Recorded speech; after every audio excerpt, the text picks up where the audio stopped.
तर कोण राहिलेलं असेल तर त्याला हे करा। आणि काका कुतवळ मी मगाशी एक रस्त्याच्या बद्दल सांगितलेलं आहे, त्याच्यात सहकार्य करा।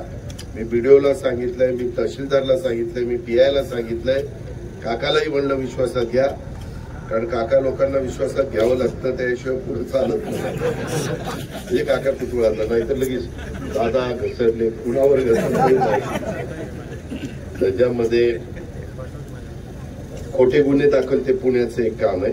असे वेगवेगळे बाबांना निवेदन दिलेत, काही माझ्या पीएस कडे मी दिलेली आहे। तर त्यामध्ये देखील नवी मुंबई खुल्या कृषी उत्पन्न वाशीला लिलाव खुल्या बोलीने व्हावा, ते पण मी जयकुमार रावळ त्याचे मंत्री आहेत त्यांच्याशी बोलतो। काळकरीवाडी लवटे वस्तीत करा नदीवर कोल्हापूर पद्धतीचा नवीन बंधारा, मला पहिल्यांदा आहे ते बंधारे नीटनेटके करू द्या। मला नदीचं पण जसं मी मेडत पासून मळतपर्यंत नदी सुधार केलेला आहे, तसं मला बाकीकडे पण मशिनरी टाकायची आणि नदीचं जरा पात्र व्यवस्थित करायचंय, येड्या बाबी काढायच्या, तुम्ही वाळू काढू काढू खड्डे केलेले ते बुजवायचे आणि त्याच्यामध्ये जरा व्यवस्थित सगळ्या गोष्टी करायच्या, जेणेकरून पाणी जाताना ते पाणी वाहत असताना जमिनीमध्ये आपल्या भागामध्ये मुरावं, ते करायचंय।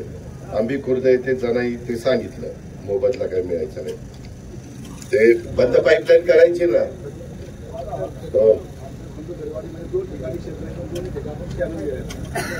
आता कॅनॉल नाही जाणार बाबा, आता बंद पाईप। हो, तुम्ही असं करायचं, बंद पाईपलाईनचं काम पूर्ण झालं की तो कॅनॉल तुमच्या रानातला नांगरून टाकायचा आणि तिथं तुम्हाला पाहिजे ती शेतीवाडी करायची, फळबागा लावा, अंजीर लावा, सीताफळ लावा।